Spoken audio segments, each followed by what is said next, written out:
हरिओम. भगवद्गीताबोध योगदास श्री जयगणेश जोशी यांनी केलेले निरूपण. अध्याय पहिला. अर्जुन विषाद योग. ओम श्री परमात्मने नमः. अथ प्रथमोध्यायः. जय योगेश्वर. परम आत्म्याला नमस्कार. अध्याय पहिला. श्लोक क्रमांक 14.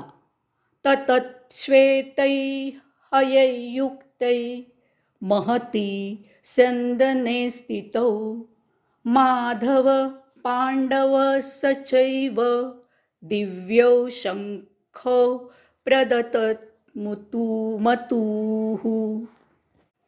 त्यानंतर शुभ्र घोड्यांनी युक्त अशा महान रथावर विराजित असलेल्या माधव भगवंत श्री आणि पांडुपुत्र अर्जुन यांनी आपापले दिव्य शंख जोरात वाजवले. अजून युद्ध सुरू व्हायला अवकाश होता, परंतु कौरवांच्या बाजूने रणवाद्ये वाजविली गेल्यावर आपल्या सैन्याला चेतवण्यासाठी, त्यांना सावध करण्यासाठी भगवंत श्रींनी आणि अर्जुनाने आपापले दिव्य शंख वाजविले. सैन्याला स्फुरण यावे म्हणून त्यांनी शंख अत्यंत जोरात फुंकले. पांडवांचा सेनापती धृष्टद्युम्न आहे. खरं पाहता सेनापती या नात्याने त्यानेच प्रथम शंख वाजवायला पाहिजे होता, परंतु ही काही युद्धाची सुरुवात नव्हती. तसेच युद्ध जिंकले जाणार आहे ते भगवंत श्री आणि अर्जुनामुळे यास्तव शंख प्रथम भगवंत श्रींकडून आणि नंतर अर्जुनाकडून वाजले आहेत. विजयी भव असा त्याचा अर्थ आहे. थोर व्यक्तीमुळे एखादी छोटी जागा, एखादे हलके काम सन्मानित होते.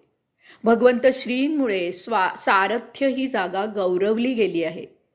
भगवंत श्रींना लक्ष्मीचा पती अशा अर्थी माधव असे संबोधित केले आहे. अर्जुनाचे स्वारथ्य स्वतः भगवंत श्री करत आहेत. त्याच्या रथाला पांढरे शुभ्र घोडे होते. हे घोडे अर्जुनाला चित्ररथ गंधर्वाने दिले होते. अग्निदेवाला खांडववनातील औषधी वनस्पती भस्म करायला अर्जुनामुळे शक्य झाले. त्यावेळी प्रसन्न होऊन अग्निदेवाने अर्जुनाला एक भरपूर शस्त्र साठा राहू शकेल असा विशाल रथ भेट दिला होता. येथे एक फार फार महत्त्वाची गोष्ट माहीत करून घ्यायची आहे. भगवंत श्रींनी प्रथम शंख फुंकला, त्याचा अर्थ वर दिलाच आहे, परंतु त्यामागे आध्यात्मिक कारण लपलेले आहे. ते महत्त्वाचे आहे. त्याचं येथे आता निरूपण करायचं आहे. रणभूमीवर आल्यावर सर्वप्रथम कौरवांनी शंख फुंकला आहे. त्यांनी युद्धाला सुरुवात करण्याचं आव्हान दिलं आहे. कौरवांचे सेनापती भीष्माचार्य यांनी शंख फुंकला आहे. त्याच्या उत्तरादाखल पांडवांच्या बाजूने सर्वप्रथम भगवंत श्रींनी शंख फुंकला आहे. भगवंत श्री हे काही पांडवांचे सेनापती नव्हते, तसंच ते काही येथे युद्ध करण्यासाठी आलेले नाहीत. रथाचं सारथ्य करायला आलेले आहेत. वास्तविक पांडवांचे सेनापती धृष्टद्युम्न यांनी शंख फुंकायला पाहिजे होता. निदान भीमाने तरी शंख फुंकायला पाहिजे होता. परंतु कौरवांच्या युद्धाचं आव्हान पांडवांच्या बाजूने भगवंत श्रींकडून स्वीकारण्यात आलेलं आहे. हे अगदी स्वाभाविकच आहे. अधर्म जेव्हा केला जातो तेव्हा त्याच्या पारिपत्यासाठी त्याच्यातच लपलेला धर्म स्थापन होतो. अन्याय जेव्हा केला जातो तेव्हा त्याच्यातच लपलेला न्याय जागा होतो. धर्माला किंवा न्यायाला अधर्म, अन्याय निर्माण करतो, जागा करतो. अधर्म, अन्याय हे धर्म, न्याय याचे जनक असतात. अधर्म, अन्याय होतो म्हणून धर्म, न्याय यांची त्यांच्या अंमलबजावणीची गरज आहे. सर्व काही ठीकठाक असेल तर धर्म न्याय याची आवश्यकताच लागणार नाही. कौरव पांडवांचे युद्ध अधर्म आणि धर्म यामधील आहे. त्याचं पारिपत्य त्या विराटाच्या इच्छेनेच होत असतं. या विराटाच्या इच्छेविरुद्ध कोणी वागू लागला तर तो संपून जातो. अधर्माचा नाश हा विधी लिखितच असतो, तो होणारच असतो. जीवन हा एक प्रवाह आहे. त्याच्या विरुद्ध गतीने पोहू लागलं तर ते जीवन क्लेशमय, दुःखमय, उदास वाटू लागते. परंतु तेच जीवन जर त्या प्रवाहात गती घेऊन प्रवाहात समवेत जगू लागलं तर तेच जीवन आनंद, संगीत, उल्हासित होऊन जातं. प्रवाहाबरोबर वाहणारे जीवनाचा उपभोग घेतात. प्रवाहाविरुद्ध वाहणारे जीवनात सदानकदा झगडा करत बसतात.